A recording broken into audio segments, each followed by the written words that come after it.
अस्सलाम वालेकुम, मैं हूं सहर और आप देख रहे हैं मेरा यूट्यूब चैनल। उम्मीद है आप सब खैरियत से होंगे। नाजरीन, आज की वीडियो में हम आपके लिए लेके आए हैं बहुत ही शानदार टिप्स। बैंगन काले पड़ने से बचाने के लिए, शलजम मज़ेदार और खुश रंग पकाने के लिए, लहसुन और टमाटर का छिलका आसानी से उतारने, नरम और फूली हुई रोटियाँ पकाने और ऐसी मज़ीद कई टिप्स के लिए वीडियो को आखिर तक ज़रूर देखिएगा। लेकिन अगर अभी तक आपने चैनल को सब्सक्राइब नहीं किया तो चैनल को फ़ौरन से सब्सक्राइब कर लें और बेल आइकॉन को ज़रूर दबा दें।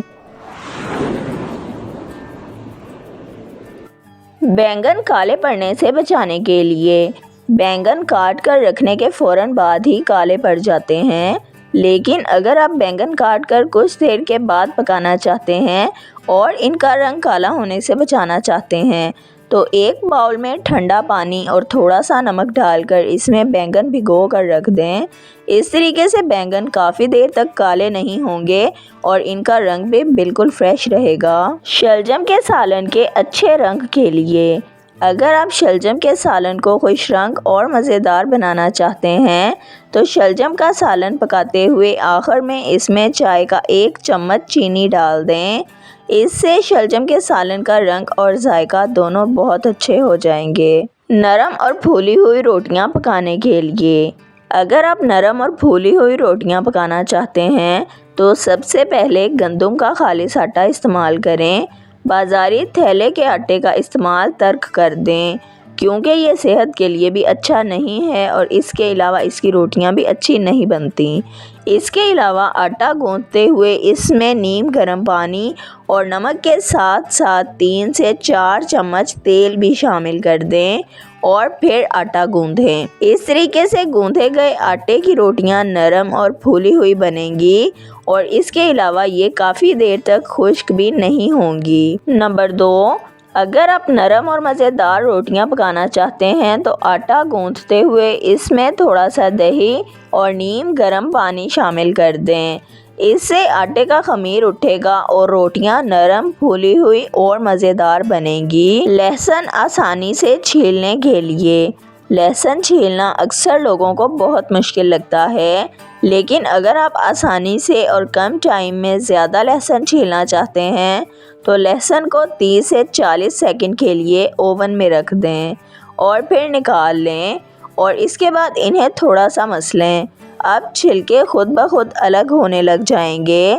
इस तरीके से 1 किलो लहसुन भी 5 मिनट में छीला जा सकता है। नंबर 2, अगर आपके पास ओवन मौजूद नहीं है और आप लहसुन के छिलके आसानी से उतारना चाहते हैं तो लहसुन को थोड़ी देर के लिए गरम तवे पर रखकर उलट पलट करें। इससे लहसुन का छिलका खुश्क हो जाएगा और इसे उतारना बहुत ही आसान हो जाएगा। लहसुन को तवे से उतार कर इसको थोड़ा सा मसलें तो छिलके फ़ौरन से अलग हो जाएंगे। टमाटरों के छिलके आसानी से उतारने के लिए, अगर टमाटरों को छीले बगैर ही सालन में डाल दिया जाए तो ये अक्सर गलता नहीं है और अगर गल भी जाए तो इसके छिलके बाज़ लोगों को सालन में पसंद नहीं होते और इसके अलावा ये हज़म भी नहीं होते। तो इसलिए बेहतर है कि आप टमाटरों के छिलके उतार कर ही इन्हें सालन में डालें। टमाटरों के छिलके आसानी से उतारने के लिए टमाटर को एक छुरी की नोक पर लगाकर चूल्हे पर थोड़ा सा सेंक लें और फिर इसका छिलका उतारें तो ये बहुत ही आसानी से उतर जाएगा। नंबर 2, टमाटर का छिलका आसानी से उतारने के लिए एक बाउल में गर्म पानी डालकर इसमें टमाटरों को 5 मिनट के लिए भिगो कर रख दें।